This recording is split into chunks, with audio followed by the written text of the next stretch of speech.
ለኮታዊ ክብር የተሰጣት የነጃሽ ውርስ የቢላል አገር የኡማ የመን ምድር ነች። ይሄን ካርዳችን ዛሬው ሌላው ቀምቶ አግላይ ፖለቲካን እያወራ አግላይ አስተሳሰብን እየከተተ ለሷ እሱ ዘብ እንደሆነ ሲናገር በምናይበት አሳፋሪ ወቅት ላይ እኛ ሙስሊሞቹ እኛና ኢትዮጵያን መነጋገር ዳግም በእኛ ላይ ግዴታ ይሆናል። ኢትዮጵያ ያኔ እስልምናን በትክክል ስትቀበል ከመካ ውጭ ሳውዲ አረቢያ ውስጥ ያሉ ሀገራቶች እንኳን ክፍለ ሀገራቶች መዲናን ጨምሮ እስልምና የሚባል አያውቁትም ነበር። አሁን የነቢዩን መናገሻ መዲነቱል ሙነወራ ከሷ በፊት 7 ዓመት በፊት እስልምና ኢትዮጵያ ውስጥ ገብቷል። ኳታር እስልምና ከመግባቷ 13 ዓመት በፊት ኢትዮጵያ ውስጥ ገብቷል። የአሁኗ ዩናይትድ አረብ ኤሚሬትስ ዱባይ ውስጥ እስልምና ከመግባቱ 15 ዓመት በፊት ኢትዮጵያ ውስጥ ገብቷል። ኢራቅ ውስጥ እስልምና ከመግባቱ 20 ዓመት በፊት ኢትዮጵያ ውስጥ ገብቷል። ጎረቤት ሀገር ግብፅ ውስጥ እስልምና ከመግባቱ በፊት 30 ዓመት በፊት ኢትዮጵያ ውስጥ እስልምና ተገብቷል። በል በጣም ይግረማችሁ የአሁኗ ቱርክ እስልምና ከመግባቱ 405 ዓመት በፊት እስልምና ኢትዮጵያን ተቀላቀለ። ልብ ብላችኋል? የነቢዩ ልጅ ያረፈችበት ምድር ኢትዮጵያ ጀነት ነቢዩን ዓለይሂ ሰላቱ ወሰላም በሶስተኛ ደረጃ ተከትሎ ይገባል የተባለው ዑስማን ብኑ አፋን መላእክት ከሱ ያፍራሉ የተባለለት ዑስማን ኢትዮጵያን ረግጧል። እነ ጃዕፈር ረግጠዋል። ነቢዩ ዓለይሂ ሰላቱ ወሰላም ከሩቅ ጥበቃ ያዘዙላት መለኮታዊ ክልከላ የተቸራት የተከበረች ሀገር ኢትዮጵያ እሷ ውስጥ ፍትህ የማይዛነፍበት ንጉሥ አለ። እሷም የእውነት ምድር ነው የተባለች ምድር ኢትዮጵያ በርካታ ምሁራንን ያወጣች ልሂቃንን ያመረተች በርካታ ዑለሞችን ያወጣች በርካታ ኡስታዞችን የወለደች ማኅፀነ ለምለም ኢትዮጵያ።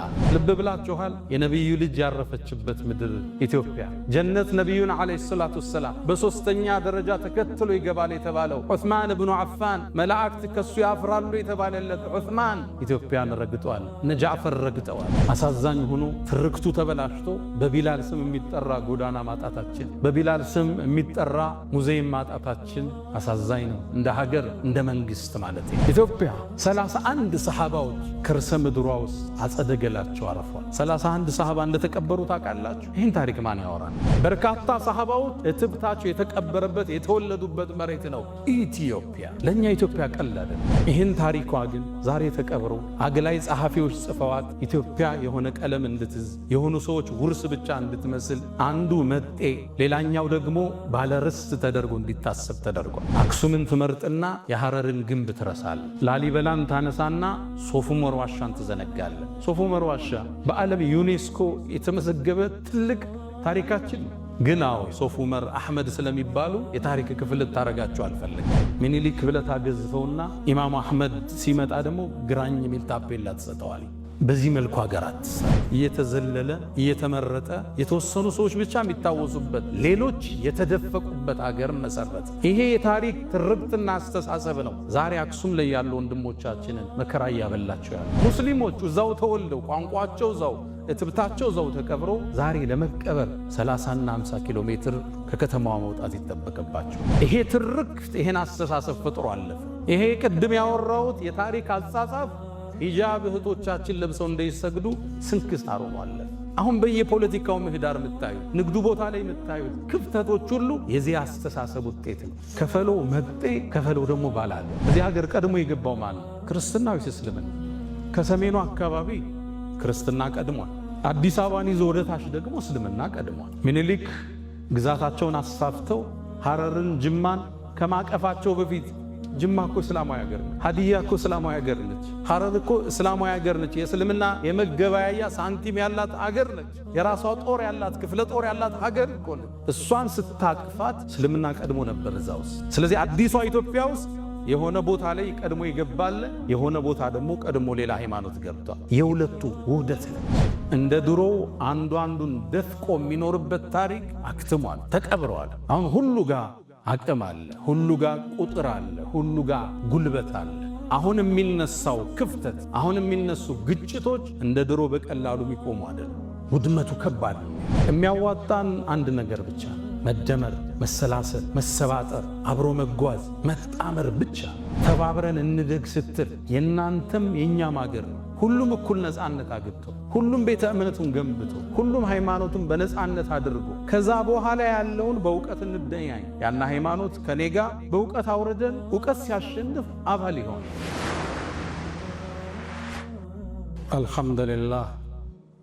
አልሐምዱሊላህ ذي الجلال وسبحان الله الكبير المتعال.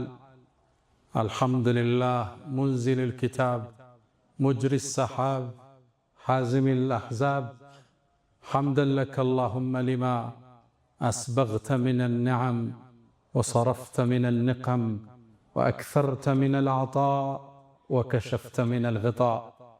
رب إني أحمدك استزادة لفضلك حمدا يوافي نعمك ويكافئ مزيدك. وأحمدك حمد عبد مغمور بعطائك مشمول بحلمك يحيا برحمتك ويعيش في ظل عفوك. فلك الحمد كما ينبغي لجلال وجهك ولعظيم سلطانك. رباه أنت الذي صورتني وخلقتني وهديتني لشرائع الإيمان. أنت الذي أطعمتني وسقيتني وكسوتني وغمرتني بالفضل منك والإحسان ونصرتني وجبرتني وجعلتني من عبادك الصالحين. ونشرت لي في العالمين محاسنا وسترت عن أبصارهم عصياني وجعلت ذكري في البرية شائعا حتى جعلت جميعهم إخواني. والله لو علموا قبيح سريرتي لأبى السلام علي من يلقاني ولا أعرض عني ومل صحبتي ولبؤت بعد كرامة بهواني. لكن سترت معايبي ومثالبي وحلمت عن سقتي وعن طغياني. فلقد مننت علي ربي بأنعم ما لي بشكر أقلهن يداني. فلك المحامد والمدائح كلها بخواطري وجوارحي ولساني. أشهد أن لا إله إلا الله ولي الصالحين وحده لا شريك له له الملك وله الحمد وهو على كل شيء قدير. عز وارتفع على العرش استوى له ما في السماوات وما في الأرض وما بينهما وما تحت الثرى وهو على كل شيء شهيد. وأشهد أن سيدنا وإمامنا وقرة أعيننا محمدا عبد الله ورسوله وخيرته من خلقه وأمينه على وحيه.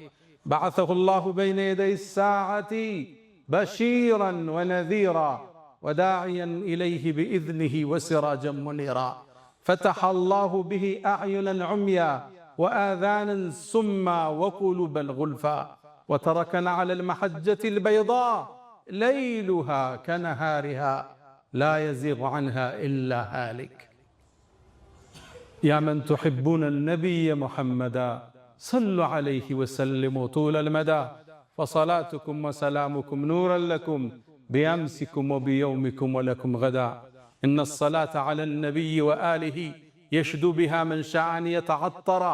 صلوا على خير البرية تغنموا 10 يصليها المليك الأعظم.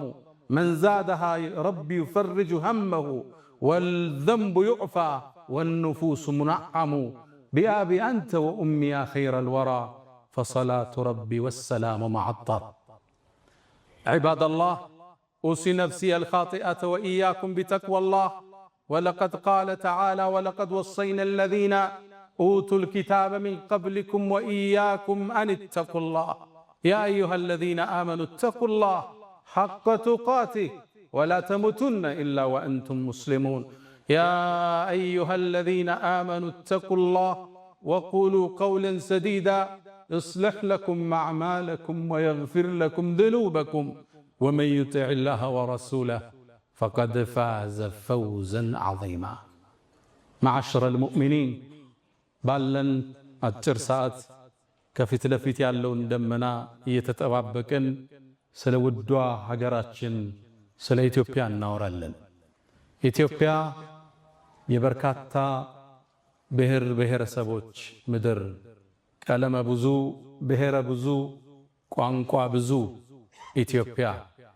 ኢትዮጵያ አላህ ከርሰ ምድሯንም ሆነ ገጸ ምድሯን የባረከላት የረድኤት ምድር ኢትዮጵያ ውስጥ ከኢትዮጵያ ወጣው የሚፈሱ ከ10 የሚበልጡ ወንዞችን የያዘች ሀገር ትራንስ ባውንደሪ ይሏታል። ወደ ኢትዮጵያ የሚፈስ ወንዝ የለም ከኢትዮጵያ የሚወጣ ቢሆን እንጂ።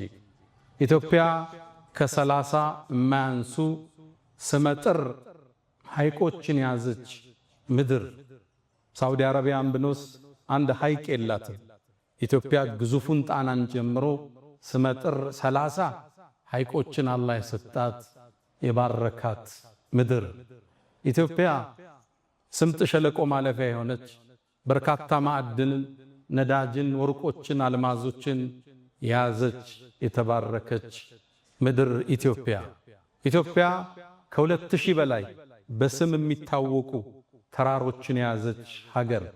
ወራሪዎች እንኳን መጥተው ሊወሯት ሲሉ አረበኞቹ ሸሂዶቹ ብቻ ሳይሆን ተራሮቹም አብረው ተዋድቀውላቸዋል። ለጠላት አልተመቹም የተባለላት ሀገር ኢትዮጵያ። ኢትዮጵያ የነጃሺ መናገሻ፣ የቢላል ምድር፣ የኡሙ አይመን አፈር ኢትዮጵያ። ኢትዮጵያ እሷን ካልነኳችሁ እንዳትነኩት ሲሉ ነቢዩ ዓለይሂ ሰላቱ ወሰላም ከሩቅ ጥበቃ ያዘዙላት መለኮታዊ ክልከላ የተቸራት የተከበረች ሀገር ኢትዮጵያ። ኢትዮጵያ እሷ ውስጥ ፍትህ የማይዛነፍበት ንጉሥ አለ። እሷም የእውነት ምድር ነው የተባለች ምድር ኢትዮጵያ። ኢትዮጵያ በርካታ ምሁራንን ያወጣች፣ ልሂቃንን ያመረተች፣ በርካታ ዑለሞችን ያወጣች፣ በርካታ ኡስታዞችን የወለደች ማኅፀነ ለምለም ኢትዮጵያ። ኢትዮጵያ አላህ ዘንድ የተለየ ቦታ ያላት የመጀመሪያው የስደት ምድር የቢላል አፈር ኢትዮጵያ። ይቺ ሀገር ለሌላው ዘፈን ማሻሻጫ ልትሆን ትችላለች፣ ለሌላኛው ደግሞ የፖለቲካ ፓርቲ ውድድር ማጣፈጫ ቅመም ልትሆን ትችላለች። ለኛ ግን መለኮታዊ ክብር የተሰጣት የነጃሺ ውርስ የቢላል አገር የኡሙ አይመን ምድር ነች። ይሄን ካርዳችን ዛሬው ሌላው ቀምቶ አግላይ ፖለቲካን እያወራ አግላይ አስተሳሰብን እየከተተ ለሷ እሱ ዘብ እንደሆነ ሲናገር በምናይበት አሳፋሪ ወቅት ላይ እኛ ሙስሊሞቹ እኛና ኢትዮጵያን መነጋገር ዳግም በእኛ ላይ ግዴታ ይሆናል። እንደምታውቁት ነቢዩ ዓለይሂ ሰላቱ ወሰላም የአብርሃምን መንገድ ለማስቀጠል፣ የሙሳን ፋና ለማስቀጠል፣ የኢየሱስን መንገድ ለማስቀጠል ጥሪውን ይዘው መካ ላይ ሲነሱ መካ ለሳቸው ምቹ አልነበረች። ባልደረቦቻቸው ወደ የት ይሸሹ? ነቢዩም ዓለይሂ ሰላቱ ወሰላም ከወሕይ ተነገራቸውና ወደ ዝች ምድር ወደ ኢትዮጵያ እንዲሰደዱ ሰሃባዎች ተወሰነ። ጃዕፈር እየመራቸው የመጀመሪያው ቅፍለት ወደ ዝች ሀገር ተመመ፣ ወደ ኢትዮጵያ። ኢትዮጵያ ያኔ እስልምናን በትክክል ስትቀበል ከመካ ውጭ ሳውዲ አረቢያ ውስጥ ያሉ ሀገራቶች እንኳን ክፍለ ሀገራቶች መዲናን ጨምሮ እስልምና የሚባል አያውቁትም ነበር። አሁን የነቢዩን መናገሻ መዲነቱል ሙነወራ ከሷ በፊት 7 ዓመት በፊት እስልምና ኢትዮጵያ ውስጥ ገብቷል። ኳታር እስልምና ከመግባቱ 13 ዓመት በፊት ኢትዮጵያ ውስጥ ገብቷል። የአሁኗ ዩናይትድ አረብ ኤሚሬትስ ዱባይ ውስጥ እስልምና ከመግባቱ 15 ዓመት በፊት ኢትዮጵያ ውስጥ ገብቷል። ኢራቅ ውስጥ እስልምና ከመግባቱ 20 ዓመት በፊት ኢትዮጵያ ውስጥ ገብቷል። ጎረቤት ሀገር ግብፅ ውስጥ እስልምና ከመግባቱ በፊት 30 ዓመት በፊት ኢትዮጵያ ውስጥ እስልምና ተገብቷል። በል በጣም ይግረማችሁ የአሁኗ ቱርክ እስልምና ከመግባቱ 405 ዓመት በፊት እስልምና ኢትዮጵያን ተቀላቅሏል። ኢትዮጵያ ከእስልምና ጋር ለየት ያለ ቁርኝት ያላት ሀገር ነች። ነቢዩ ዓለይሂ ሰላቱ ወሰላም የመጀመሪያውን ቅፍለት ላኩ። ሰሃቦቹም ተመለሱ። እንደገና 83 ቅፍለቶችን የአብራክ ክፋያቸውን ሩቅያን ከባላቸው ዑስማን ጋር አድርገው ወደ ኢትዮጵያ ለስደት የላኩባት ምድር ኢትዮጵያ ነች። ልብ ብላችኋል? የነቢዩ ልጅ ያረፈችበት ምድር ኢትዮጵያ። ጀነት ነቢዩን ዓለይሂ ሰላቱ ወሰላም በሶስተኛ ደረጃ ተከትሎ ይገባል የተባለው ዑስማን ብኑ አፋን መላእክት ከሱ ያፍራሉ የተባለለት ዑስማን ኢትዮጵያን ረግጧል። እነ ጃዕፈር ረግጠዋል። ስለ ኢትዮጵያ ያለን ዕውቀት እጅግ ቁንጽልና ትንሽ ብቻ ነው። የነጃሺ ምድር ነች። ፍትሃዊ ንጉስ የእውነት ምድር ነች ኢትዮጵያ። ነጃሺ ሲታወስ የመጀመሪያ የሰለመው ንጉስ ማለት ነጃሺ። ኢትዮጵያን ጸሐፍቶች ግማሹ አምነው ግማሹ ቢያስተባብልም ዓለም ላይ ያሉ ዕውቅ ጸሐፍት ይህን ታሪክ ያረጋግጣሉ። ከዛም በላይ የአላህ ምስክርን ቁርአን ላይ ይበቃናል። ነቢዩ ዓለይሂ ሰላቱ ወሰላም ዳዕዋቸውን ይዘው ሲነሱ አስተባበሏቸው። ወየቁሉ الذين كفروا لست مرسلا እነዛ ከሃዲያን እኮ አንተ የአላህ ነቢይ መልእክተኛ አይደለህም ይሉሃል። ቁል ብለህ በላቸው ከፋ ሸሂደን በይኒ ወበይነኩም በኔና አንተ መሃል እኮ ከምስክር በኩል አላህ ይበቃናል በላቸው። ወመን ዒንደሁ ዒልሙል ኪታብ አሊያም ያ ሰውዬም አብሮ ምስክር ይሆናል የመጽሐፉ ዕውቀት ያለው ሰው። ወመን ዒንደሁ ዒልሙል ኪታብ ይሄ ግለሰብ ማን? ሁለት ሪዋያ አለ። አንደኛው መዲና ውስጥ የነበረው ታዋቂው የይሁዶቹ ምሁር አብደላህ ብን ሰላም፣ ሁለተኛው ነጃሺ ነው የሚል ተፍሲር አለ። አላህ ለነቢዩ ነቢይነት ምስክር ራሱን ጠርቶ ከዛ ማስከትሎ ነጃሺን የጠቀሰለት የተከበረ ንጉስ። ነጃሺ ዓለይሂ ሰላም ሲሞት አላህ በወሕይ ለነቢዩ ነግሯቸው፣ እሱ የሞተው ኢትዮጵያ ውስጥ ነው፣ ነቢዩ ያሉት መዲና ውስጥ ነው። በወሕይ ተነግሯቸው ዛሬ ደግ ወንድማችሁ ነጃሺ አልፏልና ሶላተል ጋይብ እንስገድበት ብለው የሩቅ ሶላት የተጀመረበት ዛሬ ይህም መስጊድ በሰየምንለት ታላቁ ንጉስ በነጃሺ ነበር የተጀመረ። ሶላተል ጋይብ ሲሰገድ ስናይ ነጃሺ እዚች ምድር ላይ ይታወሳል። ፍትሃዊው ንጉስ፣ አሸናፊው ንጉስ፣ አማኙ ንጉስ ነጃሺ። እሱን እናስታውስ ዘንድ በአፍሪካችን ትልቁ የሚባለው ይሄን ትልቅ ኢንስቲትዩት በሱ እንዲወሰንም መታሰቡ ለዛ ነው። ኢትዮጵያ ከእስልምና ጋር ጥልቅ ቁርኝት ያላት ሀገር ኡሙ አይመን ኡሚ ባዕደ ኡሚ ያሏት ነቢዩ ዓለይሂ ሰላቱ ወሰላም ከእናቴ በኋላ እናቴ ናት ያሏት ኡሙ አይመን እሷ እኮ ኢትዮጵያዊ ነች። እኛ እኮ ነቢዩን ያጠባችው እናት እናታችን ነች። በነቢዩ ደም ውስጥ የሀበሻ ደም አለ።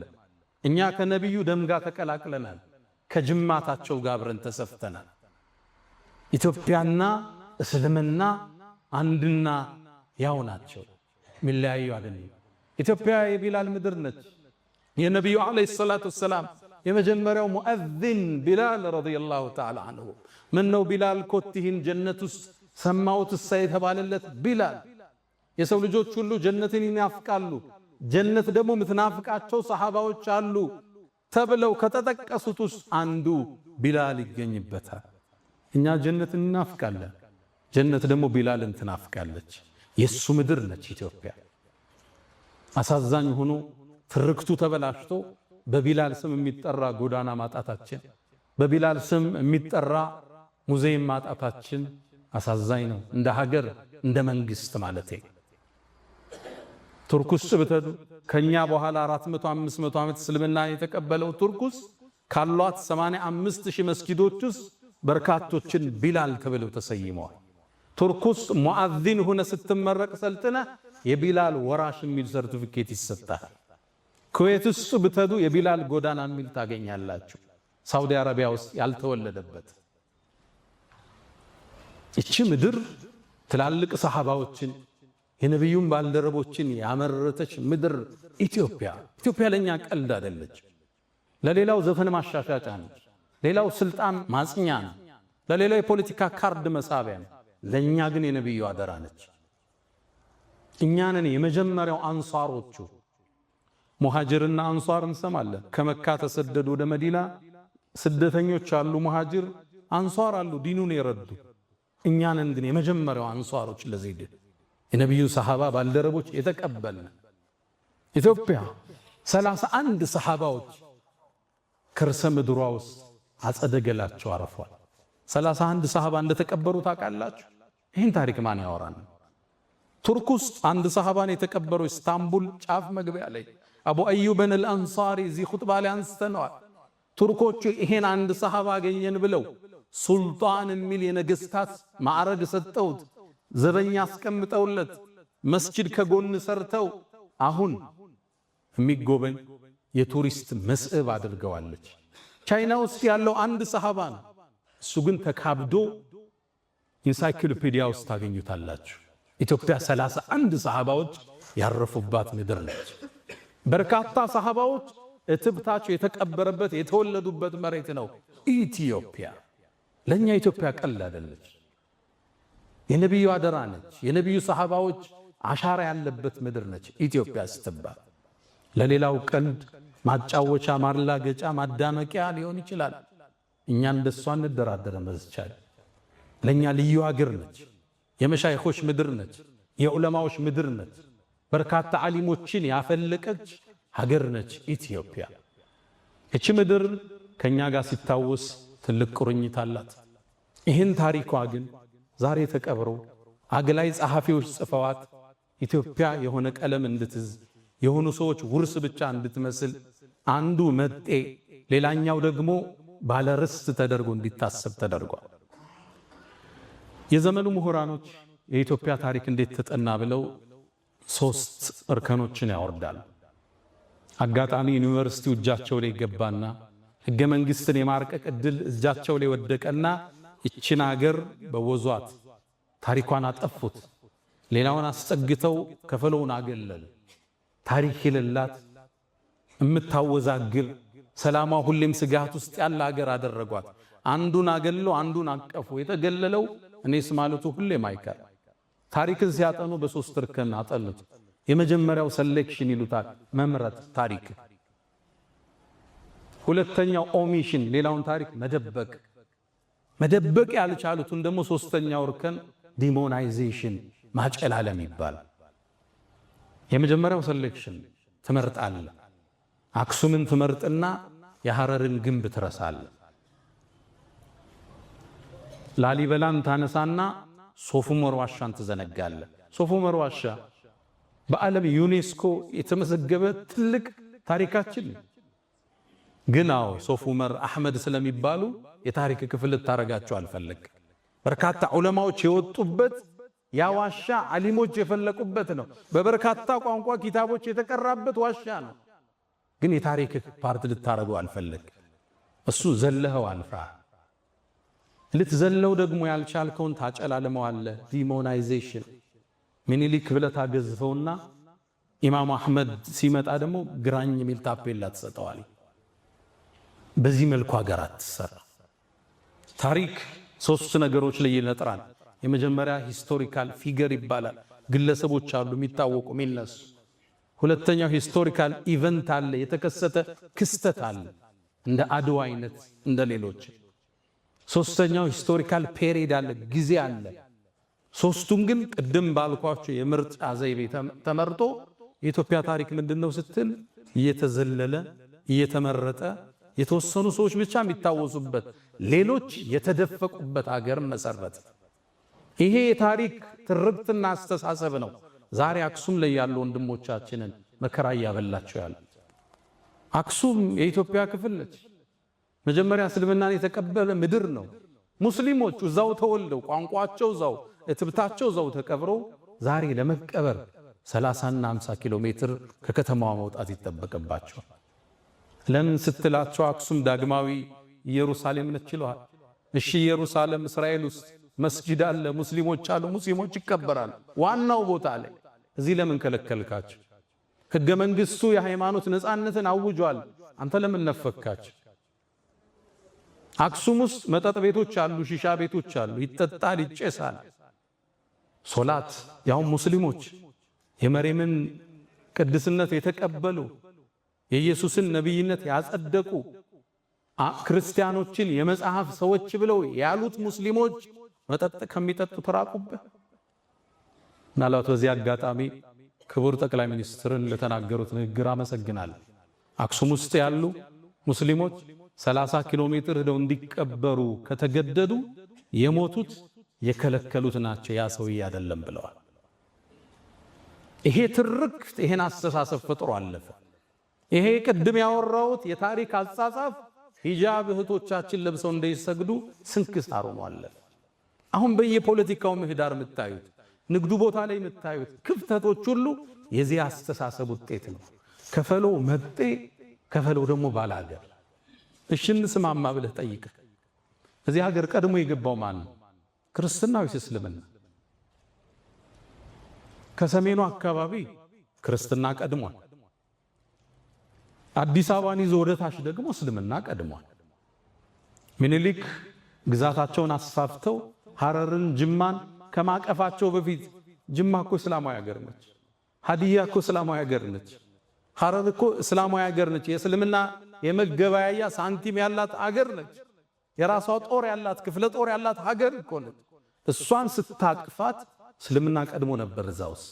ስለዚህ አዲሷ ኢትዮጵያ ውስጥ የሆነ ቦታ ላይ ቀድሞ ይገባል፣ የሆነ ቦታ ደግሞ ቀድሞ ሌላ ሃይማኖት ገብቷል። የሁለቱ ውህደት ነች። የሚያዋጣን አንድ ነገር ብቻ ነው፣ መደመር፣ መሰላሰል፣ መሰባጠር፣ አብሮ መጓዝ፣ መጣመር ብቻ። መሰላል እንደምታውቁት ወደ ከፍታ ስንወጣ ሁለት ቋሚዎች አሉት፣ በርካታ ግድሞች አሉት። መሰላል ከዚህ ነው የሚሰራው። አንዱ ብሔር ከሌላኛው ብሔር ጋር፣ አንዱ ሃይማኖት ከሌላው ጋር ተሰናስኖ ነው ወደ ኢትዮጵያ ብልጽግና ከፍታ መውጣት የምንችለው። አንዱን ጥለህ አንዱን አንጠልጥለህ የኢትዮጵያን ህዳሴ ማረጋገጥ አንችልም። ሁሌም መጠላለፍ መጠፋፋት ብቻ ነው። በማህበራዊ የለውጥ እርከን ውስጥ 3 እርከን እንዳለ ይነገራል። አንደኛው እኔ የሚባለው እርከን ነው፣ ዲፔንደንሲ የምንለው። ሁለተኛው ደግሞ አንተ የሚለው ነው፣ ለሌላው ዕዳን ማሸከም ነው፣ ዲፔንደንሲ ይለዋል። ሶስተኛው ኢንተርዲፔንደንስ፣ አንዱ ካንዱ ጋር ሲገመድ፣ አብሮነትን ስታውጅ፣ ተባብረን እንደግ ስትል፣ የናንተም የኛም ሀገር ነው። ሁሉም እኩል ነፃነት አግኝቶ፣ ሁሉም ቤተ እምነቱን ገንብቶ፣ ሁሉም ሃይማኖቱን በነፃነት አድርጎ ከዛ በኋላ ያለውን በእውቀት እንደያይ ያና ሃይማኖት ከኔጋ በእውቀት አውርደን እውቀት ሲያሸንፍ አባል ይሆናል። በማግለል በመግፋት ይችን ሀገር ወደ ላይ ከፍ ልናደርጋት አንችልም። አላ ወፈዓሉ الخيرات واستغفروا ربكم فطوبى للمستغفرين።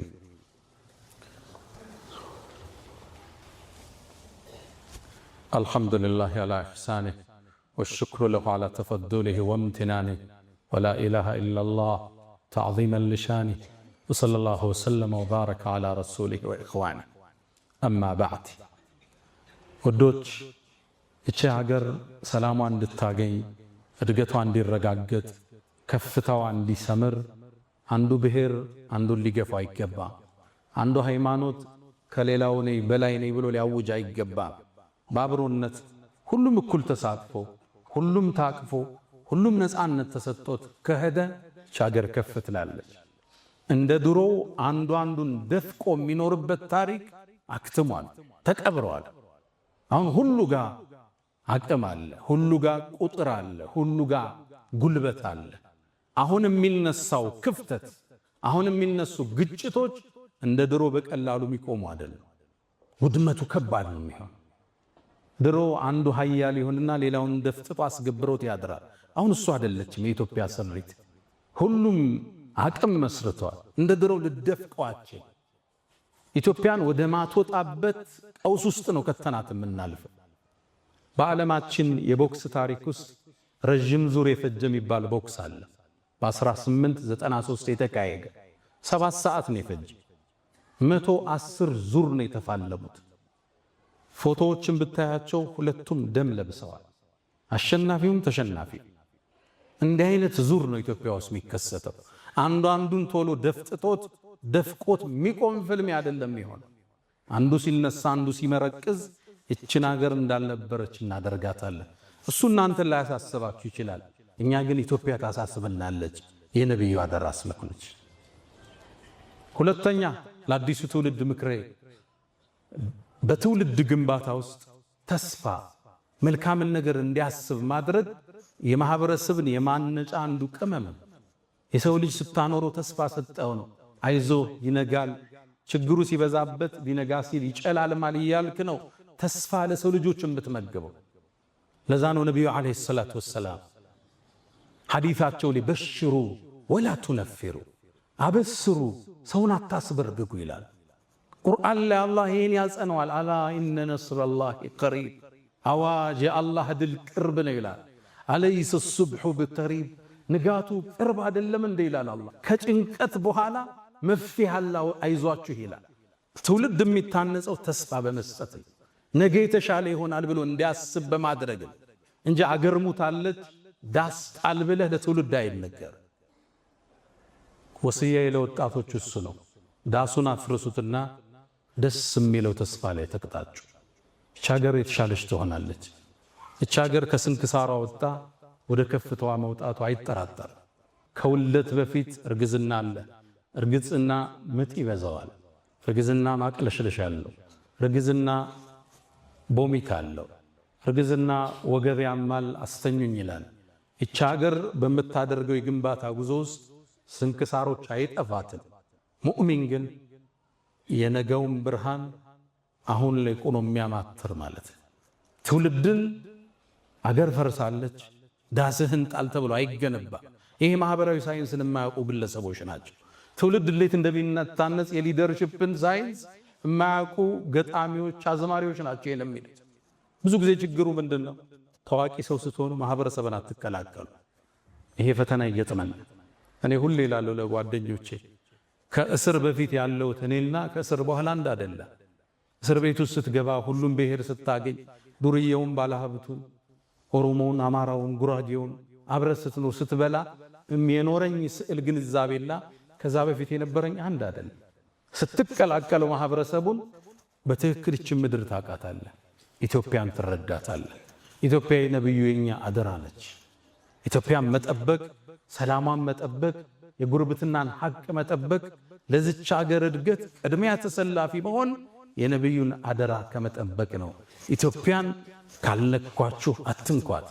እሷ የእውነት ምድር ነች። እሷም ውስጥ ሰው የማይበደልበት ፍትሐዊ ንጉሥ አለ። እንድች የተባለች ምድር የለችም ዓለም ላይ። ኢትዮጵያ የነብዩ አደራ፣ የሰሃቦቹ ውርስ፣ እትብታቸውም አጸደቀላቸውም ያረፈችባት ታላቅ ምድር ኢትዮጵያ። እኛ አንድ ከሆነ ከተሰባጠርን፣ ከተግባባን ይችን ሀገር ወደ ከፍታ ማውጣታችን የሚቀር አይደለም። ያ መን ትሕቡነ ነቢየ ሙሐመዳ ሰሉ ዐለይሂ ወሰልሙ ጡለል መዳ ፈሰላቱኩም ወሰላሙኩም ኑረን ለኩም بيامسكم وفي يومكم ولكم غدا إن الله وملائكته يصلون على النبي يا أيها الذين آمنوا صلوا عليه وسلموا تسليما اللهم صل على محمد وعلى آل محمد كما صليت على إبراهيم وعلى آل إبراهيم وبارك اللهم على محمد وعلى آل محمد كما باركت على إبراهيم وعلى آل إبراهيم في العالمين إنك حميد مجيد اللهم أعز الإسلام والمسلمين وأذل الشرك والمشركين ودمر اللهم أعداءك أعداء الدين اللهم لا تدع لنا في مقامنا هذا ذنبا إلا غفرته ولا هما إلا فرجته ولا دينا إلا قضيته ولا رزقا إلا وسعته ولا مريضا إلا شفيته ولا غائبا إلا رددته ولا ميتا إلا رحمته اللهم إنا نسألك العفو والعافية والمعافاة الدائمة في الدين والدنيا والآخرة اللهم إنا نعوذ بك من زوال نعمتك وتحول عافيتك وفجاءة نقمتك وجميع سخطك يا أرحم الراحمين اللهم ربنا آتنا في الدنيا حسنة وفي الآخرة حسنة وقنا عذاب النار ألا فأقم الصلاة.